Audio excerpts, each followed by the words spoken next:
ماہرہ زینب خان کے قلم سے لکھا ناول میں تیرے قربان، قسط نمبر 20۔ خواب ہی خواب کب تلک دیکھوں، کاش تجھ کو بھی ایک جھلک دیکھوں۔ تم ابیر پر شک کر رہے ہو؟ ضمیر غازی کے لہجے میں حیرانگی کے ساتھ ساتھ نامحسوسی ناگواری بھی تھی۔ ضمیر انکل، اگر میں ابیر غازی کا نام لے رہا ہوں تو یقیناً میرے پاس ثبوت موجود ہوں گے۔ میں صرف شک کی بنیاد پر ان کا نام نہیں لے سکتا۔ لیکن ابیر، وہ ابھی بھی اس بات پر یقین کرنے میں متعامل تھے۔ آپ کو معلوم ہے ضمیر انکل، میں جب سعدین حویلی میں داخل ہوا تھا تو میرا ارادہ وہ نہیں تھا جو آپ سب کو لگتا ہے۔ تمہیں اپنا حق اور حیثیت چاہیے تھی۔ وہ دو بدو بولے تو اس نے نفی میں سر ہلایا۔ میں تو اس بات سے لا علم تھا، اپنی حیثیت کا علم تو مجھے وہاں جا کر ہی پتہ چلا تھا۔ میرا ایک دوست ہے، انٹیلیجنس میں اچھی پوسٹ پر کام کر رہا ہے۔ اس نے ایک کیس کا ذکر کیا تھا مجھ سے، اسے کچھ مدد درکار تھی اس سلسلے میں، اور وہ کیس تھا ابیر غازی کا، جو اسلحے ڈرگز کی سمگلنگ میں ملوث تھا۔ اس کیس کی اسٹڈی کرنے کے بعد ہی مجھے پتہ چلا کہ یہ کتنے بڑے نیٹ ورک پر پھیلا ہوا ہے اور ابیر کو کن سیاسی اور مضبوط شخصیت کی پشت پناہی حاصل ہے۔ میرے دوست نے مجھے کہا تھا کہ میں اپنے اعتماد قابل اور بھروسے کے آفیسر سے یہ کام کرواؤں، لیکن یہ کیس میرے لیے کافی دلچسپی کا باعث تھا، اس لیے اس کیس کی خود جانچ پڑتال کرنے کا فیصلہ کیا میں نے۔ تبھی مجھ پر باقی انکشافات ہوئے۔ لیکن سالار پہ شک کرنے کی کیا وجہ تھی پھر؟ انہوں نے ابرو اٹھا کر پوچھا۔ وہ پلان کا حصہ تھا۔ آفس سے سیدھا وہ پولیس اسٹیشن گیا تھا۔ سالار سے ملنے کے بعد ہی حویلی لوٹا تھا۔ اس وقت وہ شدید تکان محسوس کر رہا تھا، اس لیے اپنے روم میں چلا آیا۔ اس کی بیوی سارا کچھ دیر پہلے ہی ایک چائے کا کپ سائڈ ٹیبل پہ رکھ کر گئی تھی۔ کوٹ اتار کر صوفے پہ پھینکتے ہوئے اس نے ٹائی کی نوٹ ڈھیلی کی، پھر فون پر ایک نمبر ڈائل کرنے کے بعد کان سے لگاتے ہوئے گلاس وال کے پاس آ کھڑا ہوا۔ مصروفیت بھرے دن کی شام ڈھل چکی تھی۔ وہاں سے دکھائی دیتے نیچے لان کی ساری روشنیاں جلا دی گئی تھیں۔ سب سیٹ ہے؟ رابطہ ملتی اس نے دریافت کیا۔ اس کی آواز میں بھاری پن واضح تھا۔ یس سر، سب کنٹرول میں ہے۔ دوسری جانب سے وہ جواب سن کر اس کے تنے اعصاب ڈھیلے پڑے۔ ایک کام تو سکون سے ہو گیا تھا۔ پرسکون ہوتے ہوئے اس نے سائڈ ٹیبل پہ پڑا کپ اٹھایا، پھر بیڈ کی پائنیتی پر بیٹھتے ہوئے لبوں سے لگا لیا۔ فون کو اس کے کان سے ہٹا کر اس نے رابطہ منقطع کر دیا تھا، جبکہ رسیوں میں جکڑا ہوا وہ شخص بے بسی کی عملی تصویر بنا ہوا تھا۔ بہت غلط کر رہے ہو تم سب، میرے باس تم لوگوں کی جان لینے میں ایک سیکنڈ نہیں لگائیں گے۔ وہ پھر بھی ہاتھ پیر مارنے کی بھرپور کوشش کر رہا تھا۔ فی الحال تو تم نے اپنا منہ بند نہیں کیا تو مجھے تمہاری جان لینی پڑے گی۔ خاموشی سے بیٹھو، فاز نے درستی سے اسے کہا۔ پورے فارم ہاؤس کو پولیس اور NS کے بھیجے گئے سیکیورٹی گارڈز نے اپنی تحویل میں لے لیا تھا۔ شام سے موسم ابر آلود تھا۔ آسمان پہ ڈیرہ جمائے بادلوں نے بالآخر برسنے کا ارادہ کر ہی لیا تھا۔ ٹھنڈی ہواؤں کے ساتھ نرم سی پھوار بھی پڑنا شروع ہو چکی تھی۔ ابیر غازی کے کمرے کی کھڑکیوں کے شیشے پر وہ بوندیں خاموشی سے پھسلتے اسے یکٹک دیکھے جا رہی تھیں، جو قد آور آئینے کے سامنے کھڑا خود کو دیکھ رہا تھا۔ اسے زیادہ روشنیاں پسند نہیں تھیں۔ ابھی بھی کمرے میں مدھم سی لائٹس روشن تھیں، لیکن اتنی ضرور تھیں کہ آئینے میں نظر آتا اس کا عکس بالکل واضح تھا۔ وہ ابیر غازی سے قدرے مختلف نظر آ رہا تھا، جس کے چہرے پر ہمہ وقت نرم سا تاثر ہوا کرتا تھا، جس کی صحبت میں بیٹھنے والے کچھ دیر میں ہی اس کی نرم مزاجی کی گرویدہ ہو جایا کرتے تھے۔ سنجیدہ اور اسپاٹ انداز میں خود کو دیکھتے ہوئے گہری سانس بھرتے ہوئے وہ شیشے کے سامنے سے ہٹ گیا۔ کسی بھی قسم کے جذبات سے آری نظر وہ پورے کمرے میں دوڑاتا اس کے در و دیوار کو دیکھ رہا تھا۔ شاید اس کی نگاہیں اپنے کمرے کو الوداع کہہ رہی تھیں۔ باہر برستی پھوار اب تیز بارش میں تبدیل ہوتی جا رہی تھیں۔ خاموشی سے برستی بوندیں اب اس کی کھڑکی پر دستک دینے لگی تھیں۔ پریشانیاں، مصائب، مشکلات ہر ایک انسان کی زندگی میں آتے ہیں، لیکن اللہ کے نزدیک ان کا مقام بہت بلند ہوتا ہے، جو اس پر واویلا کرتے مایوس ہونے کی بجائے اللہ کی رضا سمجھ کر صبر کر لیتے ہیں۔ اس کی نرم سی آواز پر اس نے شکوہ کناہ نگاہوں سے ان کی طرف دیکھا۔ میرے ماں باپ کا قتل ہوا ہے داریان، وہ اب اس دنیا میں میرے ساتھ نہیں ہیں۔ بے شک تمہارا غم بہت بڑا ہے، لیکن کیا اس انسان سے بھی بڑا ہو سکتا ہے جس کے ماں باپ، بہن بھائی، دوست، رشتہ دار سب اس دنیا میں صحیح سلامت اپنی زندگی گزار رہے ہوں، لیکن اس شخص کو انہوں نے مردہ سمجھ کر اپنی زندگیوں سے نکال دیا ہو، اور وہ چاہنے کے باوجود بھی ایک نظر انہیں دیکھ نہ پاتا ہو۔ کس کی بات کریں آپ کے پیرنٹس زندہ ہیں؟ ماشا نے حیرانگی سے اسے دیکھا، گو کہ اس نے کہا نہیں تھا کہ وہ اپنی بات کر رہا ہے، لیکن ماشا کو پھر بھی جانے کیوں یقین سا تھا کہ وہ اپنے ہی بارے میں اسے بتا رہا تھا۔ اس نے محض اس بات میں سر ہلا دیا۔ لیکن اس نے خود ہی بات ادھوری چھوڑ دی تھی. اسے سمجھ نہیں آ رہا تھا کہ وہ کس طرح سے اس کی ذاتی زندگی کے بارے میں پوچھتی.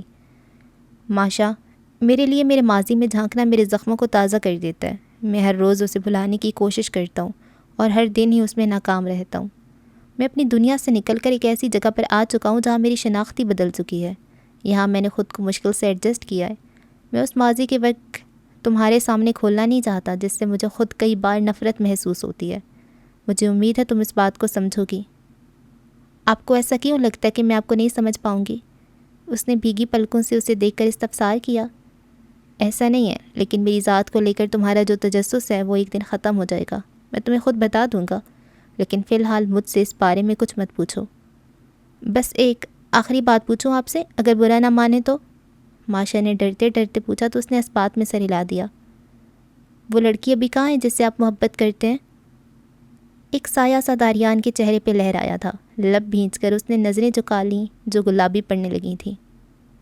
وہ اب اس دنیا میں نہیں ہے. اس کے سرد انداز پر وہ ساکت بیٹھی اسے دیکھتی رہ گئی تھی.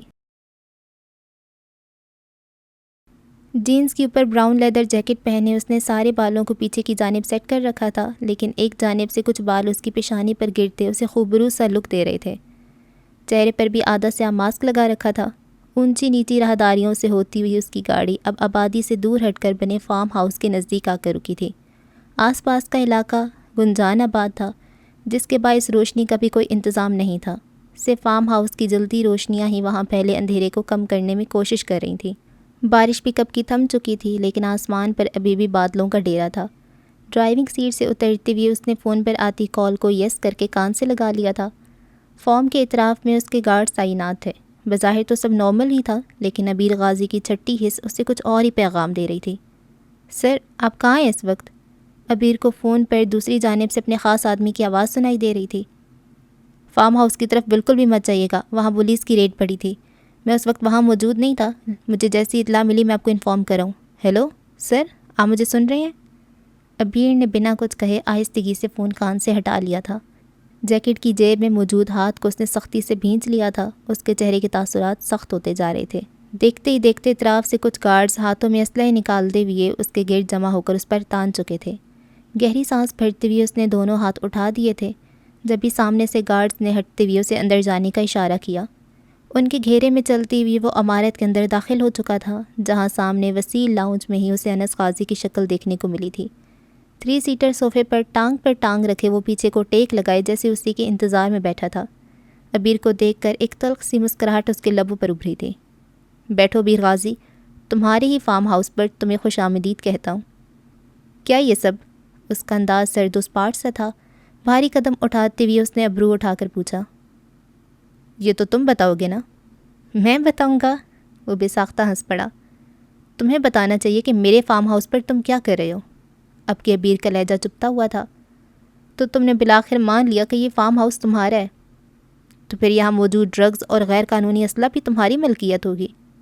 کون سا ڈرگز اور اسلحہ؟ کس بارے میں بات کر رہے ہو تم؟ اس کے چہرے پر نافہم تاثرات تھے. میرے خیال سے اس ڈرامے کا کوئی فائدہ نہیں ہے. بہتر ہوگا کہ تم اپنی یہ اداکاری سائڈ پر کر دو. اداکاری؟ کون سی اداکاری؟ ٹانگ پر ٹانگ رکھ کے اس کے مقابل بیٹھا عبیر ابھی بھی لہجے میں حیرانگی سموئے سے دیکھ رہا تھا. جب بھی اس کی غیر ارادہ سی نگاہ اندرونی کمرے کے کھلے دروازے سے ٹیک لگائے کھڑے سالار پر پڑی. اسے وہاں موجود دیکھ کر اسے حیرت نہیں ہوئی تھی، بلکہ اب اسے کسی بھی بات پر حیرت نہیں ہونے والی تھی. تم سالار پہ شک کرنے کا صرف ڈرامہ کر رہے تھے؟ اس کے لبوں پر زہر خنسی مسکراہٹ ابھری. اصل قاتل کو آپ بھی جانتے ہیں اور میں بھی. رہی بات سالار پر شک کرنے کی، تو اب آپ کو معلوم ہو ہی گیا ہوگا کہ ایسا کیوں تھا. سالار میرے اس پلان میں برابر کا شریک تھا. Your game is over now. Salar نے سر چٹک کے اس کی بات سنی، پھر اپنی جگہ سے ہٹ کر انس کے ساتھ براجمان ہو گیا. مائنڈ اٹ، مجھے زبردستی شریک کیا گیا تھا، اس نے تنفر سے کہا. بے شک، اسے تو یقین ہی نہیں تھا کہ اس کا بھائی مافیا بھی ہو سکتا ہے. اس کا مخاطب عبیر تھا. تو وہ گرفتاری بھی ڈرامہ تھی؟ گڈ. اس نے سر کو خفیف سی جنبش دی. لیکن سالار کا دل لرز رہا تھا. سامنے بیٹھے شخص کو وہ تصور بھی نہیں کر سکتا تھا کہ وہ ایک قاتل کی حیثیت سے بھی اس کے سامنے آ سکتا ہے. درمیان میں ٹیبل پہ رکھا انس کا فون وائبریٹ ہو رہا تھا. نمبر زید کا تھا. انس کا ارادہ کال کاٹنے کا تھا، لیکن عبیر کی پرسکون سی آواز پر وہ چونکا. فون اٹھاؤ انس غازی. اس کے چہرے کی آسودہ سی مسکان کو دیکھتے ہوئے اس نے گردن موڑ کر سالار کو دیکھا جس نے لا علمی سے شانے اچکائے۔ بلکہ میرے خیال سے تو رہنے دو، مت اٹھاؤ، ہو سکتا ہے آگے سے جو خبر تمہیں سنائی دے وہ تمہارے لیے قابل برداشت نہ ہو۔ اس کی چھٹی حس نے اسے کسی انہونی کے ہو جانے کا احساس شدت سے دلا رہی تھی۔ اس نے فون کان سے لگا لیا۔ دوسری طرف زید کافی گھبرائے ہوئے انداز میں اسے اطلاع دے رہا تھا کہ انس کی کمپنی میں آگ بھڑک اٹھی ہے اور دیکھتے ہی دیکھتے وہ پوری عمارت کو اپنی لپیٹ میں لے چکی ہے۔ مٹھی رخسار تلے رکھے وہ کافی دلچسپی سے انس کے تاثرات دیکھ رہا تھا۔ صرف تمہارے کیے گئے عمل کا رد عمل ہے سر، سب کچھ ختم ہو گیا ہے۔ زید کی پریشان اور بے بس سی آواز ابھی بھی اس کی سماعتوں سے ٹکرائی تھی۔ وہاں ان تین نفوس کی موجودگی میں بھی اتنی خاموشی تھی کہ انس کے برابر میں بیٹھے سالار نے بھی زید کی بات سنی تھی۔ پریشانی اس کے چہرے سے بھی ظاہر تھی۔ اس نے بری طرح چونک کر ابیر کو دیکھا۔ بھائی آپ؟ وہ سخت بے یقینی کا شکار لگ رہا تھا، لیکن ابیر کی آنکھوں میں اپنے سگے بھائی کے لیے ایسی بیگانگی تھی جیسے اسے جانتا ہی نہ ہو۔ اس کی سرد نظروں کو سالار نے بھی شدت سے محسوس کیا تھا۔ بہت کچھ آہستگی سے اس کے اندر ٹوٹتا جا رہا تھا۔ کیا وہ سچ میں اس کا بھائی ہی تھا؟ لیکن وہ تو ہمیشہ سے ایک نرم ہو اور خوش مزاج سا رہنے والا شخص تھا۔ یہ سامنے موجود شخص اپنے چہرے کے علاوہ اپنے ہر انداز سے اس خبیر غازی سے الٹ ہی معلوم ہو رہا تھا۔ جب یہ خاموش سی فضا میں ایک ہلچل سی مچی تھی۔ کافی تعداد میں کئی گاڑیوں کے ٹائر فارم ہاؤس کے قریب چرچرائے تھے۔ ان کی تعداد اس سے کئی گنا زیادہ تھی جو انس نے وہاں تعینات کر رکھے تھے۔ دیکھتے ہی دیکھتے اسلحہ بردار اہلکاروں نے انس کی گارڈز پر اپنے ہتھیار تانتے ہوئے پوری عمارت کو اپنے حصار میں لے لیا تھا۔ کافی سارے گارڈز اب لاؤنج میں پہنچ چکے تھے۔ وہ بیر کی حفاظت کے لیے اسے اپنے حصار میں لیے ہوئے تھے۔ ان کے ہتھیاروں کا رخ انس اور سالار کی طرف ہی تھا۔ پرسکون انداز میں بیٹھا بیر غازی فاتحانہ انداز میں مسکراتا اپنی جگہ سے اٹھ کھڑا ہوا۔ تم اپنے نقصان کا سوگ منا لو، ملتے ہیں پھر، سی یو سون۔ دو انگلیوں سے پیشانی کو چھوتے ہوئے جیکٹ کی اندرونی جیب سے لائٹر اور سگریٹ نکالتے ہوئے وہ تمسخر سے مسکراہٹ ان کی جانب اچھالتا بیرون دروازے کی طرف بڑھا تو اس کے سارے گارڈز بھی اسے پروٹیکٹ کرتے ہوئے اس کے پیچھے گئے تھے۔ کئی منزلہ پرسکون سی وہ عمارت اس وقت آگ کی لپٹوں میں تھی۔ سیاہ دھوئیں کے بادل آسمان پر چھاتے جا رہے تھے۔ فائر بریگیڈ کی کئی گاڑیاں وہاں موجود تھیں جو آگ بجھانے کی کوشش میں مصروف عمل تھیں۔ وہ خالی خالی نظروں سے لب بھینچے اس جلتی ہوئی عمارت کو دیکھے جا رہا تھا۔ وہ اس کی زندگی کی کل کمائی تھی جو سیکنڈز میں راکھ کے ڈھیر میں تبدیل ہوتی جا رہی تھی۔ گاڑی کی فرنٹ سیٹ کی بیک پر سر ٹکائے وہ آنکھیں موندے بیٹھا تھا۔ بظاہر وہ پرسکون نظر آتا تھا لیکن اس کے اندر چنگاریاں سی سلگ رہی تھیں۔ انتقام کی اس آگ میں اس کا وجود بھی آہستہ آہستہ جلتے ہوئے اسے کھوکھلا کرنے لگا تھا۔ اور کتنی آزمائشوں کا سامنا کرنا تھا اسے آخر۔ پورے آسمان دھوئیں کے مرغولوں سے چھپ چکا تھا جب بھی دوسری جانب سے سالار ڈرائیونگ سیٹ پر آ بیٹھا۔ شکر ہے کوئی جانی نقصان نہیں ہوا، اس نے ٹھنڈے پانی کی بوتل اس کی جانب بڑھاتے ہوئے کہا جس نے پلکیں وا کر کے اسے دیکھا۔ پھر بوتل اس سے لے کر دروازہ کھول کر باہر جھکتے ہوئے ٹھنڈے پانی کو جلتی ہوئی آنکھوں پر ڈالنے لگا۔ پورے علاقے میں شدید دھوئیں کے باعث سانس لینے میں بھی دقت کا سامنا کرنا پڑ رہا تھا۔ ریسکیو ٹیمیں لوگوں کو وہاں سے ہٹانے کا کام کر رہی تھیں لیکن وہ ایک انچ نہیں ہلا وہاں سے۔ سالار زبردستی اسے گاڑی تک لایا تھا۔ اب بہتر محسوس کر رہے ہو؟ سالار کے استفسار پر اس نے محض اس بات میں سر ہلا دیا تھا۔ میں نے زید سے کہہ دیا سارے معاملات وہ سنبھال لے گا، تم گھر چلو میرے ساتھ، میں یہیں رکوں گا۔ گاڑی سے باہر آ کر اس نے بھاری آواز میں کہا۔ اس کے اندر کا کرب اس کے چہرے سے چھلک رہا تھا۔ انس، مشکل میں مت ڈالو اپنے آپ کو، یہ معاملات بعد میں بھی نپٹائے جا سکتے ہیں، چلو یہاں سے۔ فاض اور عاشر پہنچ رہے ہیں یہاں، سچویشن کو وہ ہینڈل کر لیں گے۔ ایک بے بس سی گہری سانس اس نے فضا کے سپرد کی تھی۔ اپنے برسوں کی محنت کو آگ کے شعلوں میں جلتے ہوئے دیکھ کر اس کا وجود بھی اسی آگ کی لپٹ میں جلتا راکھ کے ڈھیر میں تبدیل ہو رہا تھا۔ میں اسے زندہ نہیں چھوڑوں گا، سختی سے مٹھی بھینچے وہ زیر لب بڑبڑایا۔ سالار کے لاکھ اصرار کرنے کے بعد بھی وہ حویلی جانے پر رضامند نہیں ہوا تھا۔ ناچار اس نے داریان کو فون کر کے اسے بلوا لیا تھا۔ ماشا کو اس خبر سے لا علم رکھا گیا تھا۔ انس نے اسے بتانے سے منع کیا تھا۔ پے در پہ ملنے والے دکھوں کو وہ جھیل گیا تھا لیکن شاید وہ برداشت نہ کر پاتی۔ اس کی حالت ایسی تھی بھی نہیں کہ وہ ماشا کے سامنے جا پاتا۔ اپنے گھر جانے کی بجائے وہ فرمان درانے کے گھر ہی رکا تھا جبکہ ماشا کے اکیلے ہونے کے خیال سے اس نے مہر ماکوس کے پاس رکنے کے لیے کہہ دیا تھا۔ متورم سی آنکھیں، پیشانی پر بکھرے بال، کرب زدہ چہرہ۔ آج کا دن اس پر کافی بھاری گزرا تھا۔ جو کڑوا سچ اس نے مشکل سے حلق سے اتارا تھا، وہ نہیں جانتا تھا کہ اس حقیقت کو کیسے اپنے گھر والوں کے سامنے رکھے گا۔ میرا بیٹا، میرا سالار، سفینہ غازی اسے سینے سے لگائے روئے جا رہی تھیں۔ پہلے تمہیں اور اب ابیر کو، یہ انس آخر چاہتا کیا ہے؟ کیا ایک ایک کر کے ساری حویلی کے لوگوں کو جیل میں بھیجے گا؟ جب تم جیل میں تھے تو تمہارے بھائی رات دن ایک کر دیے تھے تمہیں باہر نکالنے کے لیے، اور ایک تم ہو جیسے اپنے بھائی کی کوئی پرواہ ہی نہیں۔ بھائی جیل میں نہیں ہے ماں۔ اس کی دھیمی سی آواز پر انہوں نے چونک کر اسے دیکھا جو ان سے نظریں نہیں ملا پا رہا تھا۔ تو کہاں ہے؟ سفینہ غازی کے استفسار پہ وہ خاموش رہا۔ کہاں ہے ابیر؟ بتاؤ مجھے سالار، کہاں ہے میرا بیٹا؟ ان کے دل میں انجانے سے خدشے سر ابھار رہے تھے۔ معلوم نہیں، وہ فرار ہو گئے ہیں۔ نظریں جھکائے اس نے دقت سے وہ الفاظ ادا کیے تھے۔ صلاح، یہ تم کیا کہہ رہے ہو؟ کہاں چلا گیا ابیر؟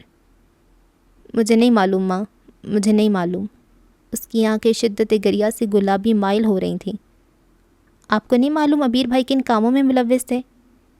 دماغ تو درست ہے تمہارا، اپنے بھائی کے بارے میں یہ کیا بکواس کر رہے ہو تم؟ اس نے ایسا کون سا جرم کیا جو وہ فرار ہوگا؟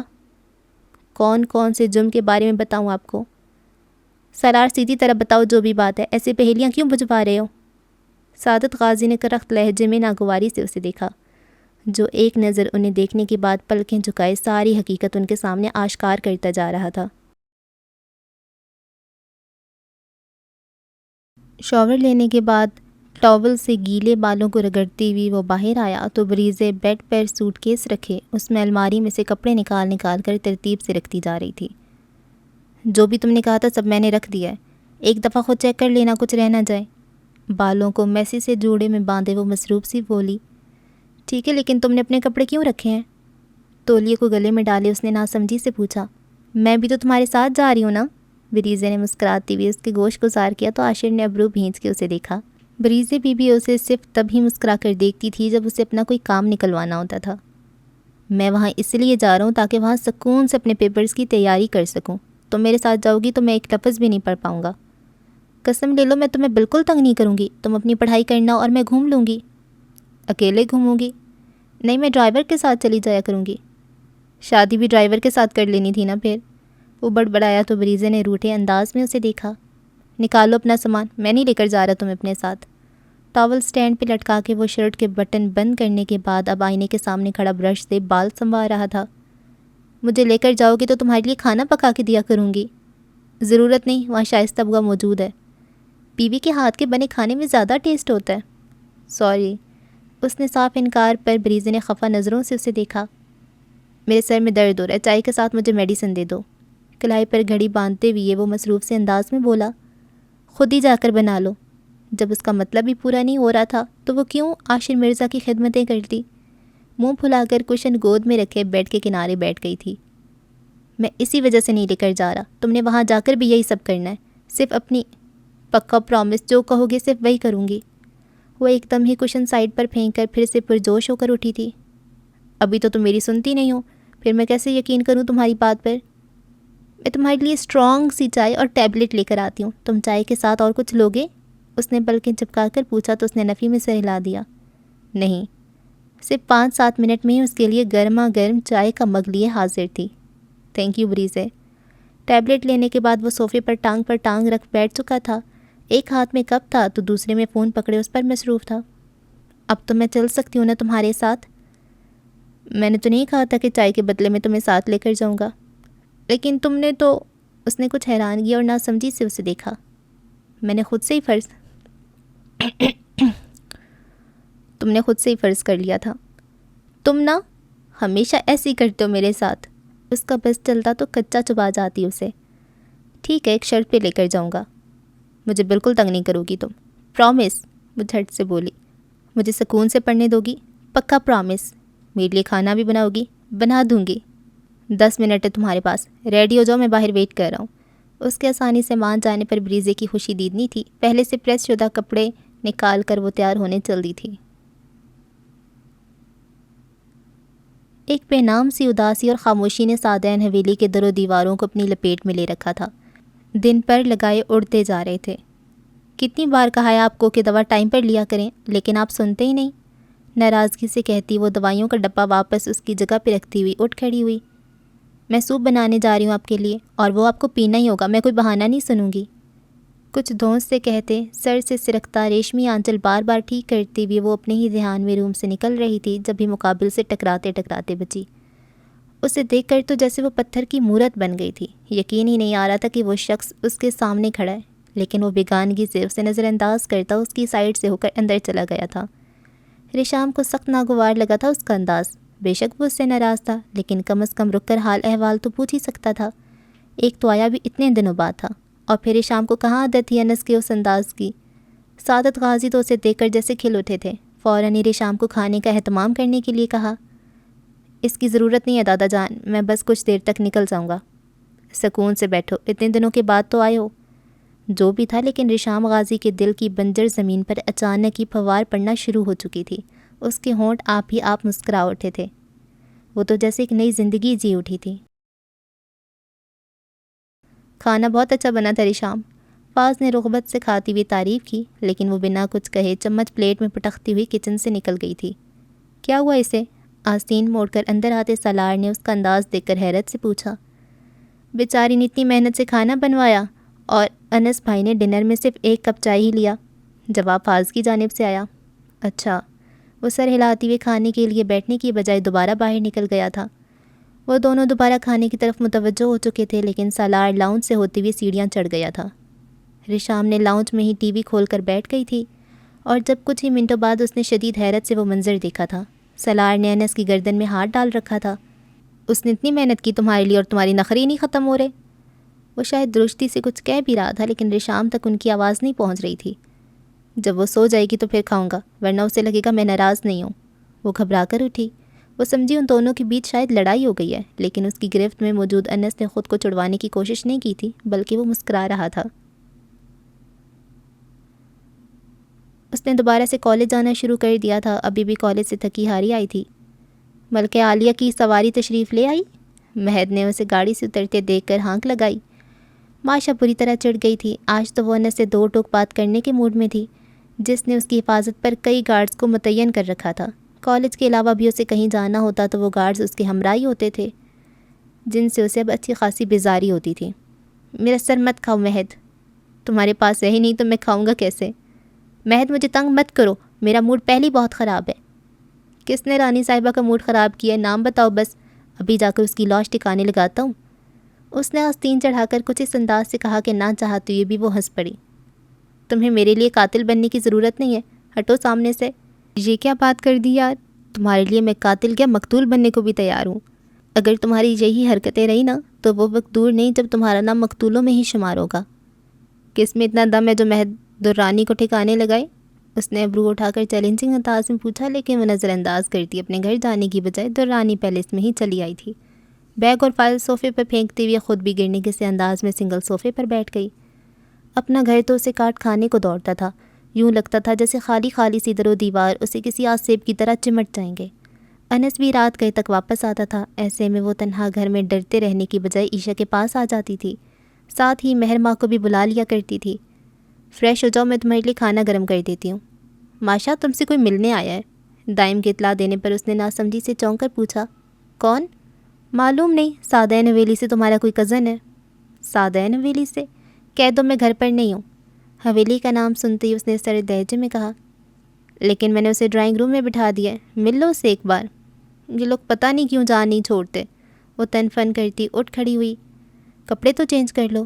عیشا نے اسے یونیفارم میں جاتے ہی دیکھا تو وہ انسنی کرتے ڈرائنگ روم کی طرف بڑھ گئی۔ گرے کلر کی شلوار قمیض زیب تن کیے، دونوں ہاتھوں کو پشت پر باندھے وہ جیسے اسی کا منتظر کھڑا تھا۔ کیوں آئے ہو یہاں؟ اس نے بنا کسی لحاظ کے پوچھا۔ میں آپ کو لینے آیا تھا، دادا جان نے آپ کو بلایا ہے۔ اس کے تلخ لہجے کو نظر انداز کیے فاز نے نرم سے کہا۔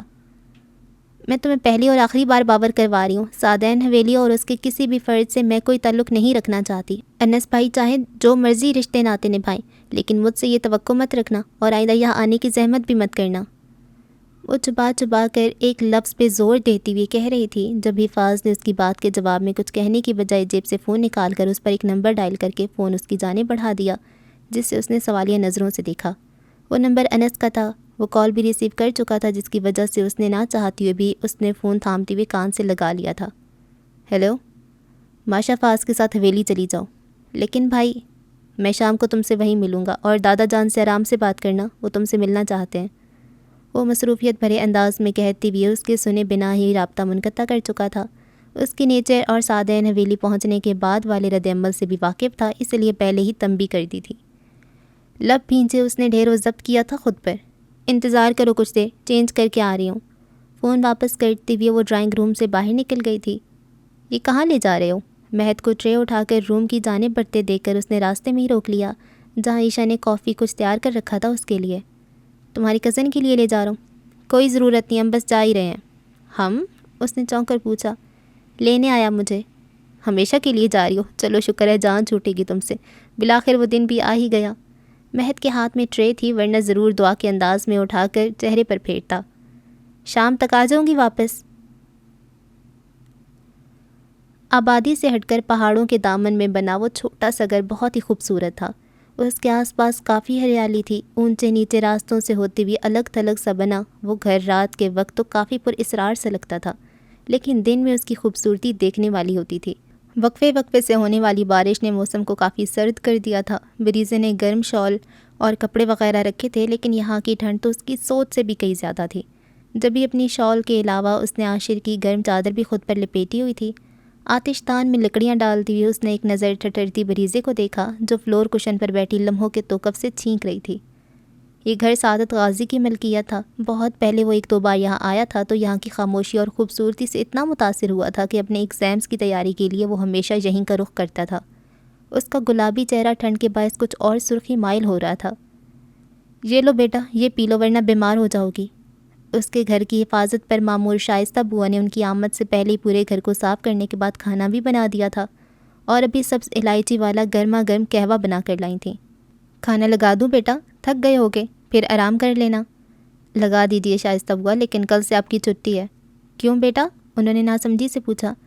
کل سے میری بیگم میرے لیے کھانا بنائیں گی۔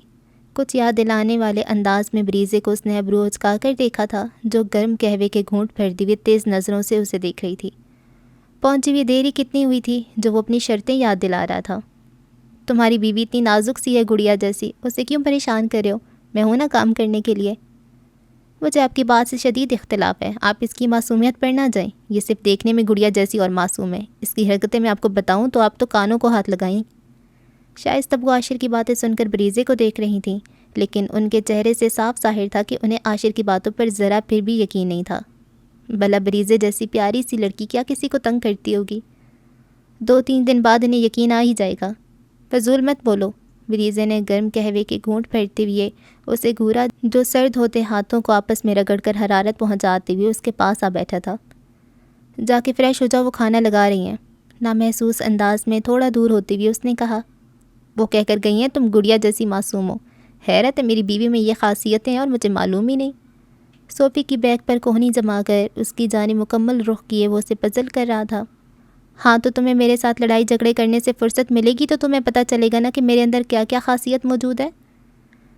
اب میں اپنے سارے لڑائی جھگڑے کو ایک طرف کر کے فرصت سے تمہیں سمجھنا چاہتا ہوں اور تم دور بھاگ رہی ہو۔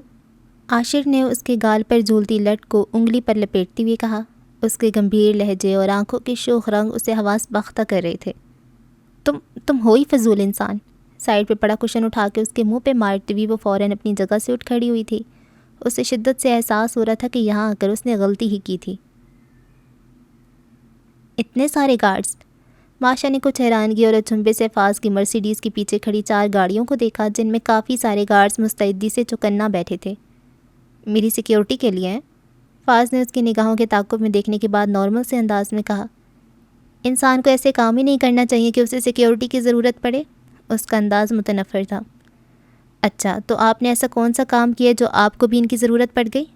پشت پہ دونوں ہاتھ باندھے وہ دلچسپی سے پوچھ بیٹھا۔ ماشا کا غصہ پھر اٹھ کر آیا تھا۔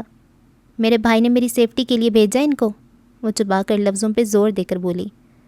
بالکل ٹھیک کیا ہے آپ کے بھائی نے، زمانہ ویسے بھی بہت خراب ہے، کیا معلوم کب کس کے ارادے بدل جائیں۔ کہنا کیا چاہتے ہو تم؟ کچھ نہیں، ہم چلیں، دیر ہو رہی ہے۔ جاؤ تم، میں اپنی گاڑی میں آؤں گی۔ ایک ہی جگہ جانا ہے تو ہم ساتھ چل سکتے ہیں۔ مجھے تمہارے ساتھ سفر نہیں کرنا۔ میں اتنا برا انسان بھی نہیں ہوں، آپ کو اپنی کمپنی میں بور نہیں ہونے دوں گا۔ مجھے نہیں جانا تمہارے ساتھ۔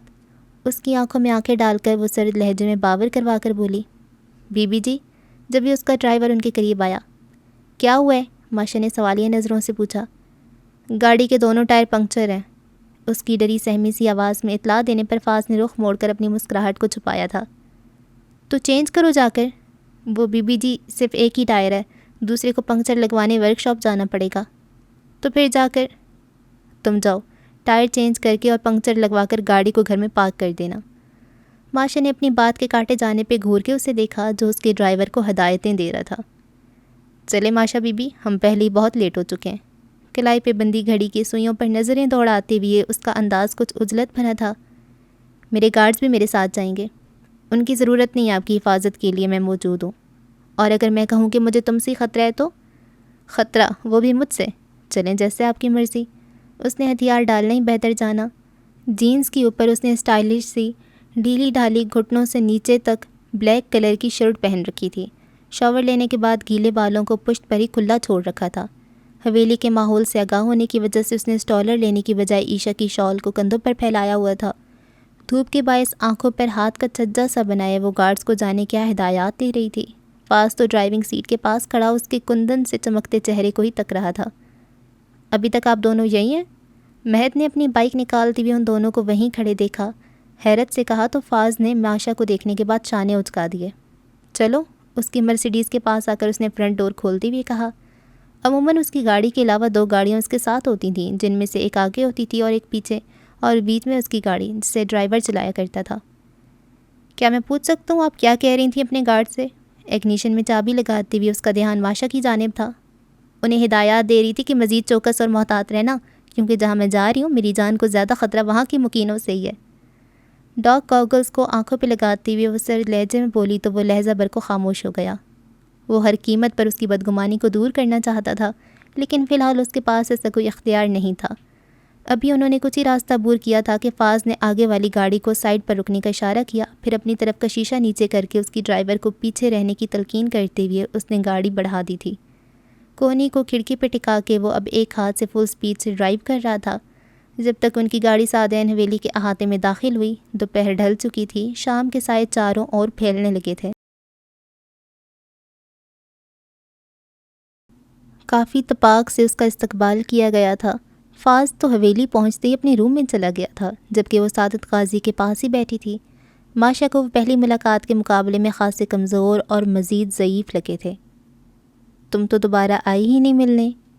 وہ بیڈ پہ نیم دراز اس سے شکوہ کر رہے تھے، جبکہ وہ ان کے بیڈ کے پاس رکھی چیئر پہ بیٹھی تھی۔ میری پڑھائی کافی ٹف ہے، مجھے ٹائم ہی نہیں ملتا کسی اور چیز کے لیے۔ انس نے اس سے سختی سے کہا تھا کہ کم از کم دادا جان کے سامنے خود کو کنٹرول میں رکھنا اور ان سے بدتمیزی مت کرنا۔ اس لیے بھی وہ اپنی تمام تر ناگواری کو پس پشت ڈالے خود کو نارمل ظاہر کرنے کی کوشش کر رہی تھی۔ تمہیں معلوم ہے تم نے میری خواہش کو بنا کہے ہی پورا کر دیا ماشا۔ میں چاہتا تھا کہ میری کوئی پوتی تو ڈاکٹر بنے، لیکن بریزے اور اشام دونوں کا ہی رجحان اس طرف نہیں تھا۔ ان کے انداز میں محبت سی تھی۔ اب انہوں نے ڈاکٹر بننے کا فیصلہ کر لیا ہے تو مستقبل کے مریضوں کا اللہ ہی حافظ ہے۔ وہ جانے کب سے دروازے سے کندھا ٹکائے کھڑا ان کی گفتگو سن رہا تھا، اب کے بولنے سے خود کو روک نہیں پایا تھا، لیکن ماشا نے ضبط سے لب بھینچ لیے تھے۔ میری بچی بہت اچھی ڈاکٹر بنے گی۔ ان کے لہجے میں ماشا کے لیے محبت ہی محبت تھی۔ انشاءاللہ، اس نے بلند آواز سے کہا۔ ٹیبل لگ چکی ہے، میں آپ کو بلانے آیا تھا۔ دادا جان آپ آرام کریں، میں کچھ دیر بعد آؤں گی آپ کے پاس۔ ٹھیک ہے بیٹا، کھانا کھا کر کچھ دیر آرام کرنا، سفر سے آئی ہوں۔ اس بات میں سر ہلا کر وہ اٹھ کھڑی ہوئی۔ خیر سے آپ ڈاکٹر بن رہی ہیں، کیا میں امید رکھوں آپ کا پہلا مریض ہونے کا شرف مجھے حاصل ہوگا؟ دونوں ہاتھ پشت پر باندھے وہ اس سے 2 قدم پیچھے چل رہا تھا۔ کوریڈور کی دیواریں کان لگائے اس کی باتیں سن رہی تھیں۔ ڈاکٹرز کا فرض ہوتا ہے اپنی پوری جان لگا کر مریض کو صحتیاب کیا جائے۔ اگر تم میرے پیشنٹ بنو گی تو کوئی بعید نہیں کہ تمہارا علاج کرنے کے بعد مجھے جیل ہو جائے۔ جان بوجھ کر غلط علاج کریں گی آپ میرا؟ غلط علاج نہیں۔ وہ ایڑیوں کے بل اس کی طرف گھومی تو فاض کے قدم بھی تھمے تھے۔ سیدھا قتل کروں گی، وہ چبا کر بولی تھی، لیکن مقابل اس کے اس قدر معصومانہ انداز سے دھمکانے پر بے ساختہ ہنس پڑا تھا۔ مجھے بالکل حیرت نہیں ہے، انس بھائی کی بہن کو آپ جیسا ہی ہونا چاہیے تھا۔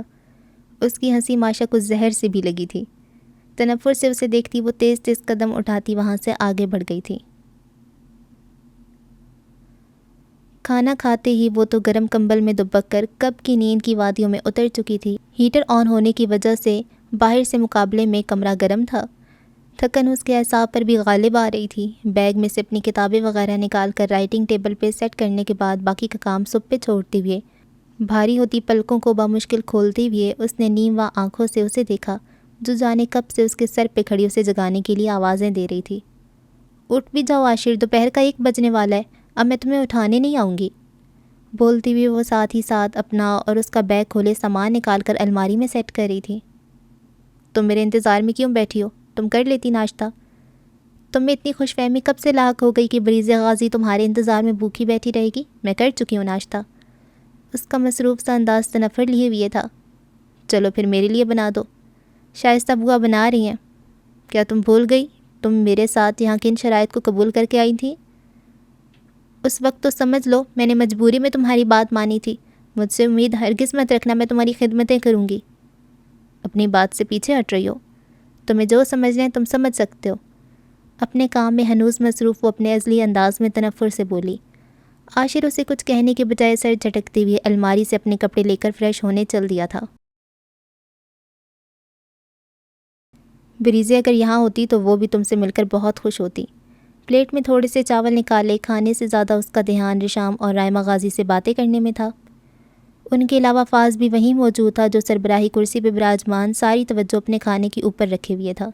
ان 3 خواتین کی باتوں میں سے ذرا بھر بھی دلچسپی نہیں تھی۔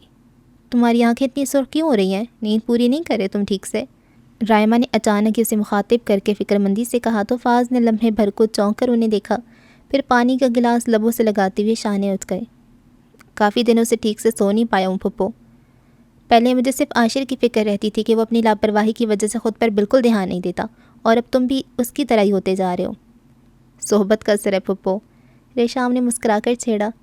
فکر نہ کریں، آپ کے بیٹے کو تو میری بہن سیدھا کر کے ہی واپس لائے گی۔ فاز کا انداز بھی محظوظ سا تھا۔ مجھے تو یہ سمجھ نہیں آتا کہ دونوں میں سے ہمدردی کس کے ساتھ کرنی چاہیے، دونوں ہی ماشاءاللہ ایک سے بڑھ کر ایک۔ ماشا اپنی پلیٹ پر جھکی بچے ہوئے کھانے کو ختم کر رہی تھی جب رائمہ نے اس کے سر پہ ہاتھ پھیرا۔ تمہارے والدین سے میں ملی نہیں ہوں، لیکن مجھے یقین ہے وہ یقیناً بہت اچھے انسان رہے ہوں گے۔ اچھے انسان کو ہمیشہ اپنی اچھائی کی قیمت ادا کرنی پڑتی ہے۔ اس کی تراشیدہ سے لبوں پہ زخمی سی مسکراہٹ تھی۔ فاز کی نظریں بے ساختہ ہی اس کی جانب اٹھی تھیں، لیکن وہ کمال مہارت سے اپنی جانب اٹھی اس کی ہر نظر کو نظر انداز کر رہی تھی۔ ہمارا گاؤں بہت خوبصورت ہے، میرے ساتھ چلو گی دیکھنے؟ ریشام نے اپنا ہاتھ اس کے ہاتھ پہ رکھ کر اپنائیت سے پوچھا۔ یہ ٹھیک رہے گا، تم دونوں فاز کے ساتھ جا کر گھوم آؤ کچھ دیر، تب تک انس بھی آ جائے گا۔ ریشام کا دل اس کے نام پر بری طرح دھڑکا تھا۔ کتنے ہی دن ہو گئے تھے کہ انس نے سعدین حویلی میں قدم نہیں رکھے تھے۔ آج اس کے آنے کا سن کر اس کی دھڑکنوں میں تلاطم سا برپا ہوا تھا۔ اونچی نیچی پتھریلی روش پر وہ دونوں چہل قدمی کے سے انداز میں چل رہی تھیں۔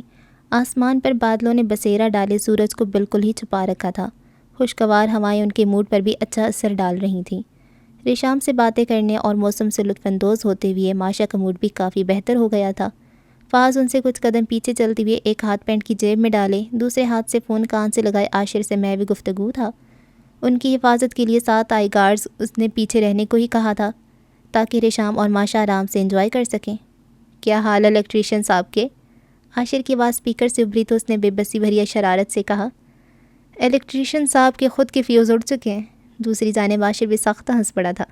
انس بھائی نے تجھے زندہ نہیں چھوڑنا اگر تو نے ان کی ہمشیرہ پر بری نظر ڈالی تو۔ اس کا انداز دھمکانے والا تھا۔ بری نظر کہاں، میں تو کافی محبت پاش نظروں سے دیکھتا ہوں، اور یہ بات ہے کہ انس بھائی کی ہمشیرہ کی نظروں میں صرف غصہ اور ناراضگی ہوتی ہے۔ اس لیے کہہ رہا ہوں بیٹا تھوڑا سنبھل کر، اگر اس نے شکایت لگا دی تو وہ تجھے غلط سمجھیں گے۔ کیوں غلط سمجھیں گے؟ میں کیا پارٹ ٹائم لڑکیوں کو چھیڑنے کا کام کرتا ہوں جو انہیں فوراً یقین آ جائے گا؟ وہ برا مان کر بولا۔ دن ڈھل کر رات کی صورت اختیار کر چکا تھا، پرندے بھی اپنے آشیانوں کو لوٹ رہے تھے۔ سعدین حویلی کی ساری لائٹس جلا دی گئی تھیں، جو دور سے دیکھنے پر ایک سنہرے سے قدیم محل کی طرح معلوم ہوتا تھا۔ اطراف کے اندھیروں کو اپنی روشنی سے منور کیے وہ حویلی سر اٹھائی شان سے کھڑی تھی۔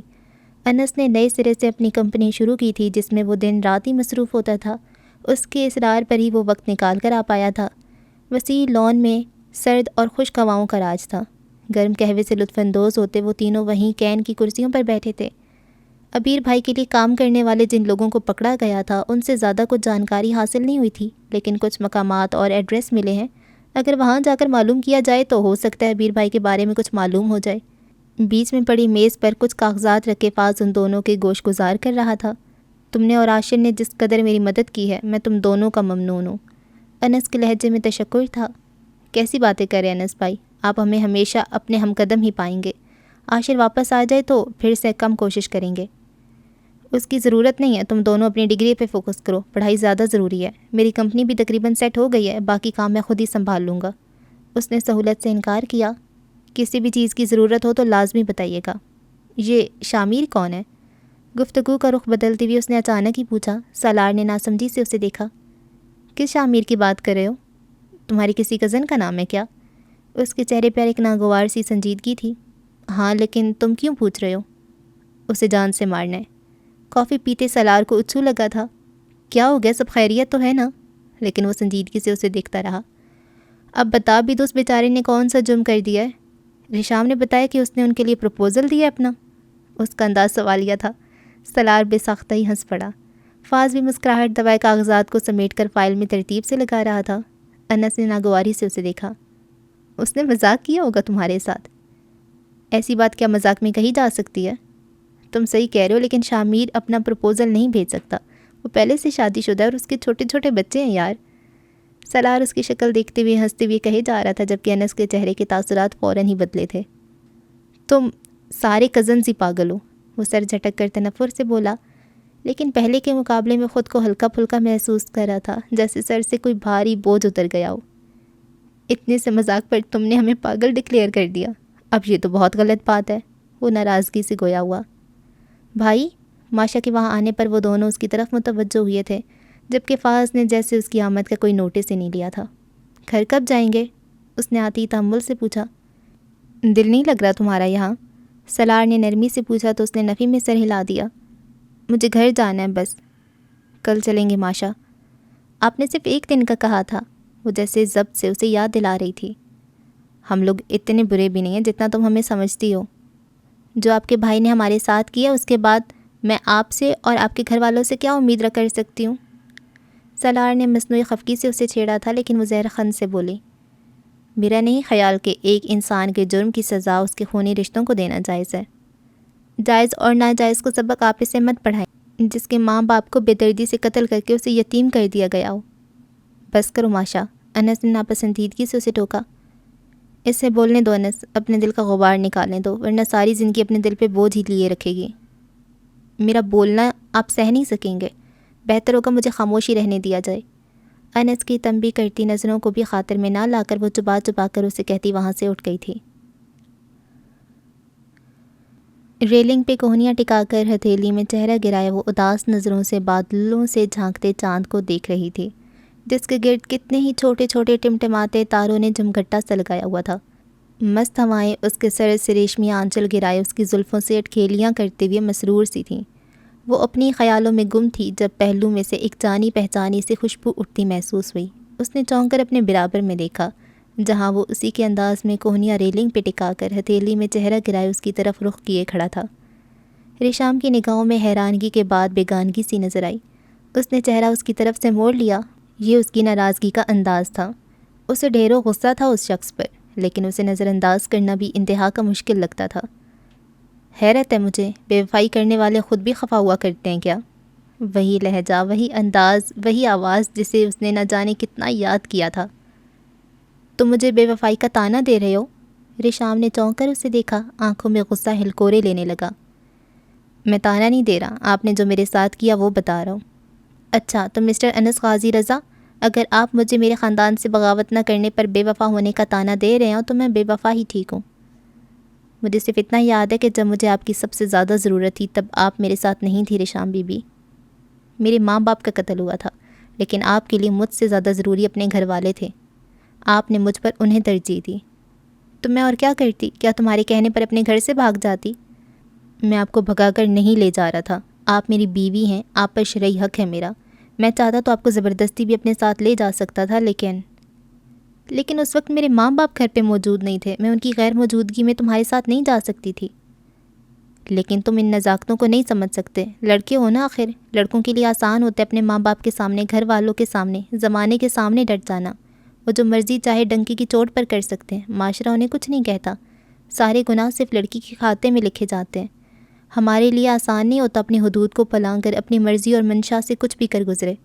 ہمارے قدموں میں جو ہمارے گھر والوں کے مان اور بھروسے کی بیڑیاں ہوتی ہیں نا انس، وہ ہمیں بغاوت کرنے کی اجازت نہیں دیتی. وہ تو اسے یک ٹک بولتے ہوئے دیکھے جا رہا تھا. جواب کیوں نہیں دے رہے میری بات کا؟ میں کیا جواب دوں؟ اس نے چونک کر ناسمجھی سے پوچھا تو رشام نے لب بھینچ کر ڈھیروں غصہ اپنے اندر ہی اتار لیا. سینے پر بازو باندھے وہ مزید خفا ہو چکی تھی. آپ پھر ناراض ہو گئی ہیں؟ پھر کیا مطلب ہے تمہارا؟ تم نے کون سا مجھے منا لیا تھا؟ ایک شرط پہ مناؤں گا، اگر آپ گارنٹی دیں کہ میرے منانے پر مان جائیں گی. مجھے تو نہ اب تم سے کوئی واسطہ رکھنا ہے. بہتر ہوگا ہمارا فیصلہ بھی اب ہو ہی جائے. کیا مطلب ہوا اس بات کا؟ مطلب ڈائیورس. آپ مجھ سے طلاق کا مطالبہ کر رہی ہیں؟ ہاں کر رہی ہوں. تو یہ کہ آپ نے یہ بات کہنے سے پہلے ایک لمحے کے لیے بھی نہیں سوچا کہ جس شخص کو آپ نے اپنا اسیر بنا کر دنیا جہاں سے بیگانہ کر دیا، اب اس سے اس کے جینے کی وجہ چھیننا چاہتی ہیں. رہنے دو، میرے سامنے یہ ڈرامے مت کرو. تمہیں مجھ میں نہ پہلے کوئی دلچسپی تھی اور نہ ہی اب ہے. میں ہی پاگل ہوں جو تمہاری محبت میں دیوانی ہوئی جاتی ہوں. آپ مجھے انڈر اسٹیمیٹ کر رہی ہیں. میں کیوں تمہاری بات کا یقین کروں؟ تم نے کون سا پہلے کبھی کہا ہے کہ مجھ سے محبت کرتے ہو؟ میرے اظہار کرنے کا انداز آپ سے مختلف ہے. شاید آپ کو کچھ خاص پسند بھی نہ آئے. اس کی آنکھوں میں شرارت تھی. ماشا کے بارے میں کیا سوچا ہے تم نے؟ اس نے اچانک ہر موضوع بدلا تو انس نے کچھ ناسمجھی سے اسے دیکھا. ماشا کے بارے میں مجھے کیا سوچنا تھا؟ اس کی شادی کے بارے میں.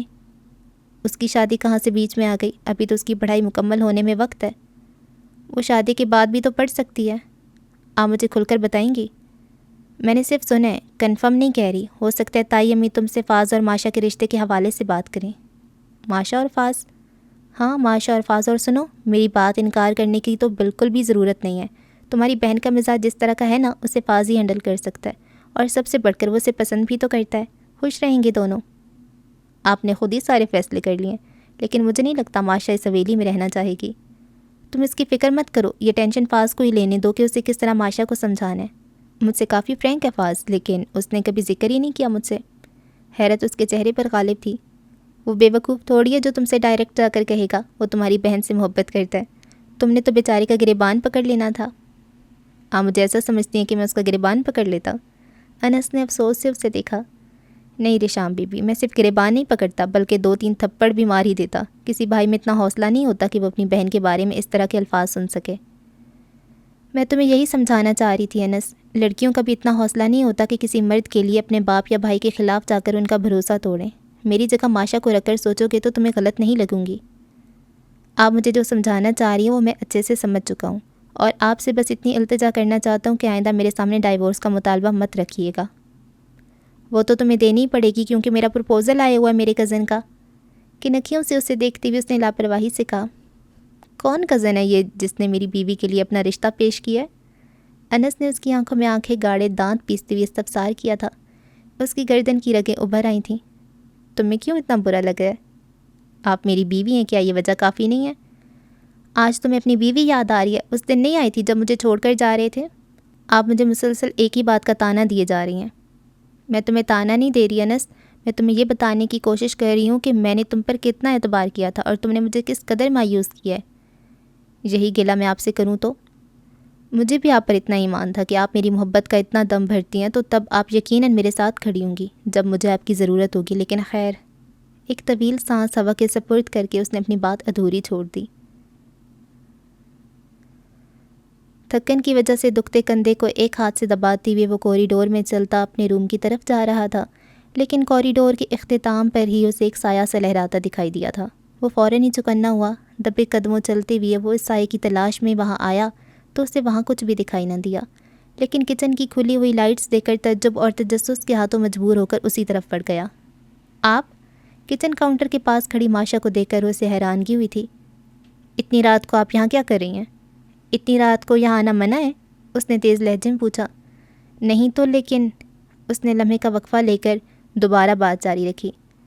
اصل میں ہماری حویلی میں ہمارے علاوہ کچھ جنات کے گھرانے بھی آباد ہیں. جب میرے دادا کے دادا نے یہاں رہنے کا فیصلہ کیا تو کچھ جناتوں سے باقاعدہ معاہدہ کیا تھا کہ دن کا وقت ہمارا ہوگا اور رات کا وقت جناتوں کا۔ رات کا وقت ان کا کیوں؟ اس کی آنکھیں حیرت سے پھیلیں۔ وہ اپنے بچوں کو گھمانے کے لیے نکلتے ہیں نا، ویسے تو وہ دن میں بھی اپنی مرضی سے کہیں بھی چلتے پھرتے ہیں، لیکن بالخصوص رات میں کئی دفعہ ظاہر بھی ہو جاتے ہیں۔ آپ کو ڈرانا میرا مقصد نہیں تھا، میں بس آپ کو آگاہ کرنا چاہ رہا تھا کہ اگر رات گئی آپ کو کسی نے فٹ بال وغیرہ مار دی یا دھکا وکا دے دیا تو ڈریے گا نہیں، یہ انہی بچوں کی شرارتیں ہوتی ہیں۔ اس کے چہرے کے تاثرات دیکھتی ہوئے اس نے جلدی سے کہا، تم مجھے ڈرانے کی کوشش کر رہے ہو؟ ماشا کے لہجے میں خوف کے ساتھ ساتھ تھوڑا غصہ بھی چھلک رہا تھا۔ میں بھلا آپ کو کیوں ڈرانے لگا؟ کہ آپ کو جنات کے وجود پر یقین نہیں؟ اس نے لہجے میں حیرانگی سموتے ہوئے اس کے چہرے کو دیکھا، جانے کیوں دل کی دھڑکنوں میں ارتعاش سا اٹھ رہا تھا۔ اپنے دل کی بغاوت کے ہاتھوں وہ خود کو بے بس سا محسوس کر رہا تھا۔ ویسے آپ جو بھی بنا رہی ہیں جلدی بنائیں، یہ ٹائم جنات کی بیگمات کا ہے، وہ کھانا پکانے کے لیے آتی ہوں گی۔ میں کچھ بھی نہیں بنا رہی، اس کے عجلت میں کہنے پر ماشا نے بکھلا کے اسٹوو بند کیا۔ ارے آپ کی چائے؟ فاض اسے روکتا ہی رہ گیا تھا، لیکن وہ وہاں رکی بھی نہیں تھی۔ اس کے جانے کے بعد وہ بے ساختہ نفی میں سر ہلا کر ہنستے ہوئے چولہے کے پاس آیا، جہاں اس کی چائے میں ابال آنے ہی والا تھا کہ وہ اسے چھوڑ گئی تھی۔ آپ کی حویلی میں جنات بھی رہتے ہیں؟ ماشا نے ڈرتے ڈرتے اسے مخاطب کیا تھا، جس کا چہرہ فوراً ہی سفید پڑا۔ اس کا دھیان بے ساختہ فاطم کی طرف گیا تھا۔ تم نے یہ کیوں پوچھا؟ وہ فاض نے کہا کہ… اس نے ساری بات کہہ سنائی تو رشام نے افسوس سے پیشانی پہ ہاتھ مارا۔ سب سے پہلے تو شکر کرو کہ عاشر یہاں نہیں ہے اور تمہارا سامنا صرف فاض سے ہوا ہے۔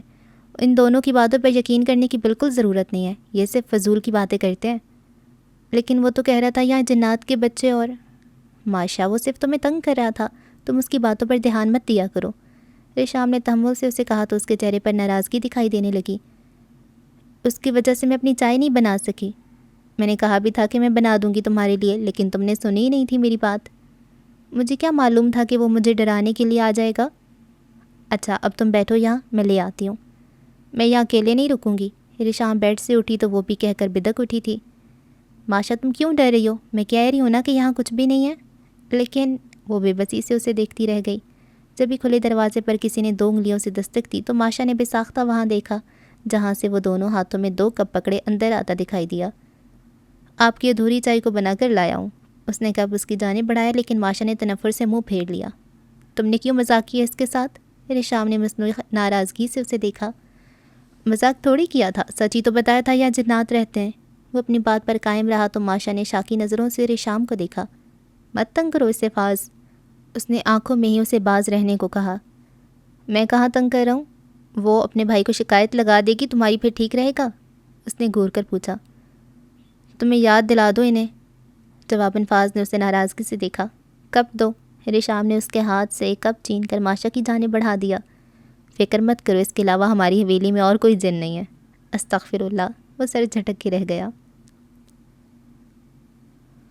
کچھ فائلز کو اپنے سامنے رکھے انہیں ری چیک کرتی ہوئے وہ ساتھ ہی کن اکھیوں سے اسے بھی دیکھ رہی تھی، جو راکنگ چیئر پر پیچھے کو ٹیک لگائے بیٹھا فون کال پہ مصروف تھا۔ مہرماں کو لگا جانے وہ کتنی راتوں سے ٹھیک سے سو بھی نہیں پایا تھا۔ اس کا چہرہ تکان زدہ سا تھا۔ ابیر کے جانے کے بعد اسے شدت سے محسوس ہوا تھا کہ اس نے کس خوش اسلوبی سے شارٹ معاملات کو مینج کر رکھا تھا۔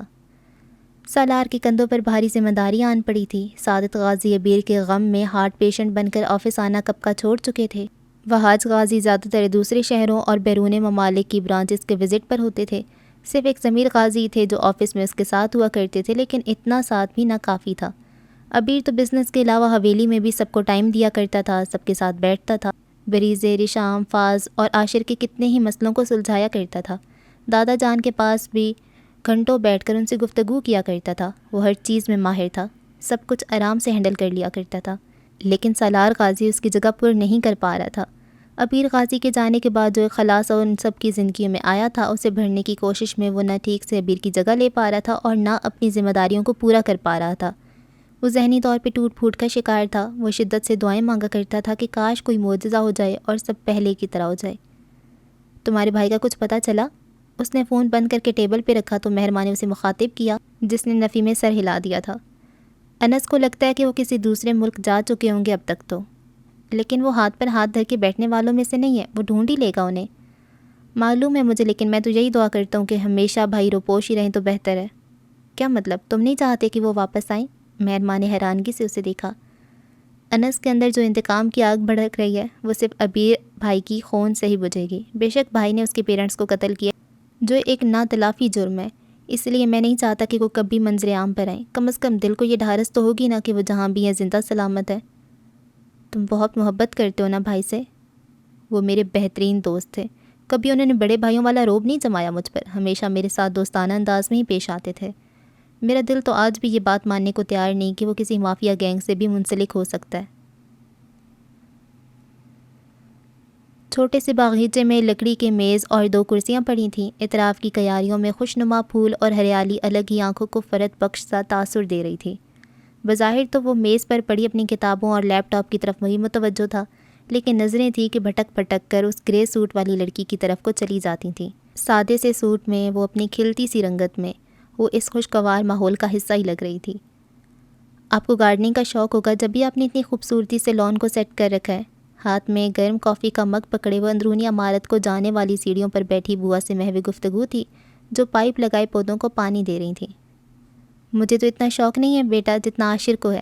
وہ تو کہتے ہیں بے شک آپ گھر پر اتنی توجہ نہ دیں لیکن لان کو ہمیشہ ہرا بھرا ہی رہنا چاہیے۔ ان کو بہت پسند ہے رنگ برنگ کے پھول۔ بریزے نے کچھ تعجب سے نظریں گھما کر عاشر کو دیکھا جو اپنی پڑھائی میں منہمک تھا۔ حیرت ہے کبھی اس نے بتایا ہی نہیں کہ اسے پھول پسند ہے۔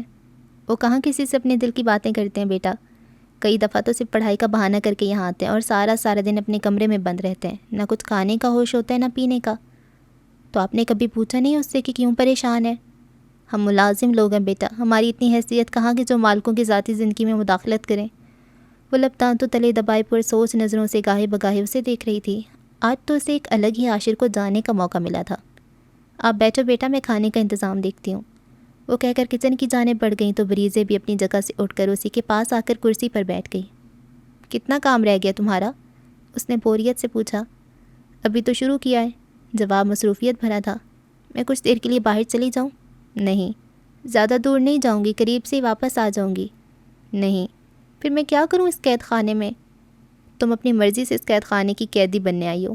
ہاں معلوم ہے، مجھے جتانے کی ضرورت نہیں، لیکن اس کا مطلب یہ تو نہیں ہے نا کہ میں سارا دن گھر میں ہی بند رہوں۔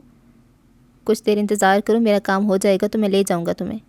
صرف 10 منٹ ہے تمہارے پاس، وہ اطمینان انداز میں بولی۔ میرا بھی کافی کام رہتا ہے، مجھے نہیں معلوم ورنہ میں اکیلی ہی چلی جاؤں گی۔ تم اکیلی اس گھر سے باہر نکلی تو پہلی فرصت میں تمہیں حویلی چھوڑ کر آؤں گا، وہ کافی پرسکون انداز میں اسے وارن کر رہا تھا۔ پتہ نہیں کیوں کر لی میں نے تم سے شادی، وہ منہ پھلا کر کہتی وہاں سے اٹھ گئی تھی۔ انس تو صبح فجر کے وقت ہی شہر کے لیے نکل گیا تھا اور جاتے ہوئے اسے ڈھیروں تاکید کر کے گیا تھا کہ اپنے جذبات پہ قابو رکھے، صرف چند گھنٹے ہی یہاں گزارنے ہیں، کسی کے ساتھ کوئی بحث نہیں کرنی۔ ماتھے پہ تیویاں لیے اس نے نہ چاہتی بھی اس بات میں سر ہلایا تھا۔ سعادت غازی نے فاض کو کہا تھا اسے گھر واپس لے جانے کے لیے۔ انس بھی اسے یہی کہہ کر گیا تھا کہ فاض اسے لے جائے گا، لیکن وہ بنا کسی کو بتائے داریان کو کل رات ہی فون کر کے حویلی آنے کے لیے کہہ چکی تھی۔ فاض غازی اس کے لیے ناقابل برداشت انسان تھا، وہ اتنا سفر اس کی سنگت میں نہیں گزارنا چاہتی تھی۔ کچھ دن ٹھہر جاتی بیٹا، ہمنا چاچی اسے گلے لگائے کہہ رہی تھیں۔ میری اسٹڈیز کا لاس ہو رہا ہے ورنہ میں ضرور رک جاتی، مروت نبھاتے ہوئے وہ بھی زبردستی مسکراتے ہوئے بولی، ورنہ تو بس دل چاہ رہا تھا کہ جلد سے جلد اس حویلی سے نکل جائے۔ چلو کوئی بات نہیں، اپنی پڑھائی مکمل کر لو، پھر تو تم نے مستقل یہیں آ جانا ہے۔ ہمنا غازی نے لاپرواہی سے کہا تو اس نے چونک کر انہیں دیکھا۔ لیکن انس بھائی اور میرا کوئی ارادہ نہیں ہے یہاں شفٹ ہونے کا۔ ارے نہیں بیٹا، میرا وہ مطلب نہیں تھا، اصل میں تمہاری اور فاض کی شادی کے بعد تو تم نے یہیں رہنا ہوگا نا۔ وہ اپنی ہی کہے جا رہی تھی جبکہ رشام اور رائمہ نے بساختہ ایک دوسرے کو دیکھا۔ ان دونوں کی آنکھوں میں معاشہ کے رد عمل کا خوف تھا۔ ابھی یہ باتیں کرنے کی کیا ضرورت ہے بھابھی؟ ابھی تک تو انس سے اس بارے میں بات بھی نہیں ہوئی۔ رائمہ غازی نے اس کا ہاتھ تھامتے ہوئے اشارے کنائیوں میں انہیں خاموش رہنے کو کہا۔ تو انس کون سا اعتراض کرے گا؟ انہیں بھلے اعتراض نہ ہو لیکن مجھے ہے، وہ اچانک ہی چپتے ہوئے لہجے میں بولی۔ میں مر کے بھی اس حویلی میں شادی نہیں کروں گی جہاں میرے ماں باپ کے قاتل رہتے ہیں۔ ماشا پلیز، رشام نے اسے اپنے حصار میں لیتے ہوئے خاموش رہنے کو التجا کی۔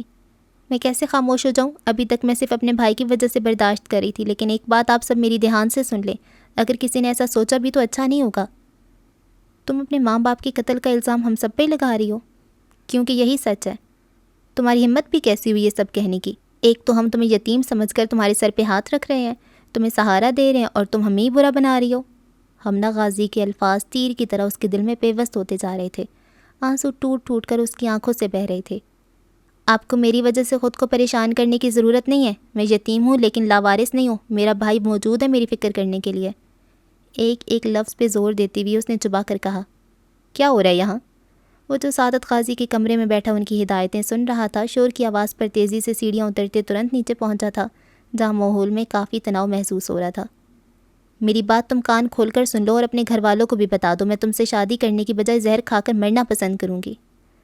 ماشا کے آنکھ اگلتے الفاظ سن کر اسے سچویشن کا اندازہ بخوبی طور پہ ہو چکا تھا۔ ملامت بھری نظروں سے اس نے اپنی ماں کو دیکھا، جیسے کہہ رہا ہو کہ میں نے منع بھی کیا تھا ابھی اس بارے میں کوئی بات نہ کی جائے۔ سوری ماشا، ان کی طرف سے میں آپ سے معافی مانگتا ہوں۔ تم کیوں اس سے معافی مانگ رہے ہو؟ ایک تو ہم اس کا بھلا سوچ رہے تھے، الٹا یہ تو ہم ہی باتیں سنا رہی ہے۔ وہ تلخ لہجے میں بولی تو ماشا نے سر سے ڈھلکتی چادر کو ٹھیک کرتے ہوئے زخمی سے لہجے میں گویا ہوئی، مجھے آپ کے بھلے کی کوئی ضرورت نہیں ہے۔